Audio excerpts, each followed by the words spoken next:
కేసీఆర్ గారి జన్మదినాన్ని యావత్ రాష్ట్ర వ్యాప్తంగా మరి బ్రహ్మాండంగా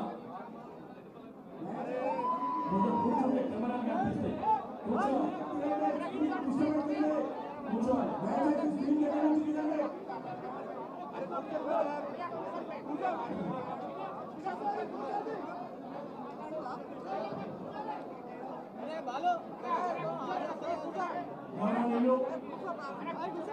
సైలెంట్ ఉండాలమ్మా.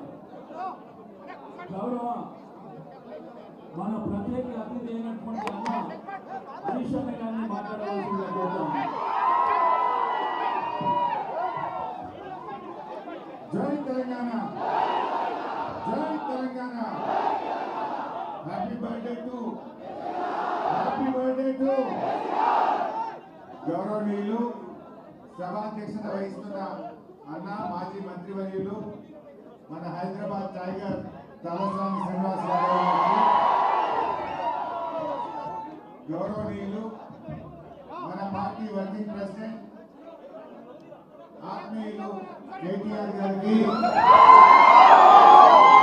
చాలా మంది ఉన్నారుగా, గౌరవ మాజీ మంత్రివర్యులు, శాసనసభ్యులు, శాసన మండలి సభ్యులు, మాజీ మంత్రులు, పార్టీ సీనియర్ నాయకులు, మా అక్క చెల్లెళ్ళు, అన్నదమ్ములు, టిఆర్ఎస్ కుటుంబ సభ్యులు, మీడియా మిత్రులు అందరికీ పేరు పేరున నమస్కారం.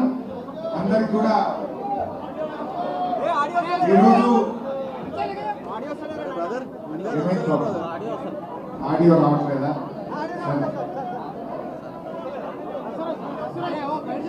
ఈరోజు ఒక నాయకుడి పుట్టినరోజే కాదు, ఇది ఉద్యమం పుట్టినరోజు, ఉద్యమ నాయకుడు పుట్టినరోజు.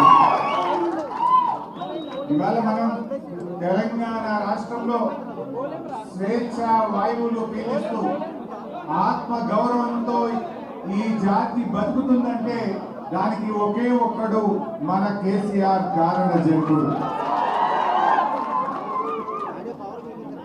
మనము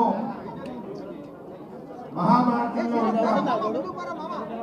ధర్మం దారి తప్పినప్పుడు, అధర్మం రాజ్యం ఏలినప్పుడు దేవుడే ఒక దారి చూపిస్తాడంటారు. సరిగ్గా అప్పుడే వచ్చాడు మన కేసీఆర్. జగన్ తెలంగాణ అంటూ బయలుదేరిండు మన కేసీఆర్.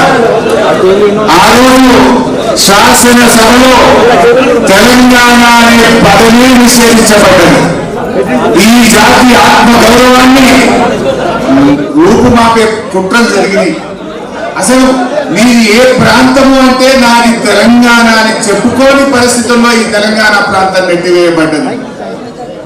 అంటే శాసనసభలో తెలంగాణ ప్రాంతం నుంచి గెలిచిన శాసనసభ్యుడు నా తెలంగాణకు జరిగిన అన్యాయం గురించి మాట్లాడలేకుండా గొంతు నొక్కిన సమయం. అంటే అదే అధర్మం రాజ్యం ఏలడం, ధర్మం దారి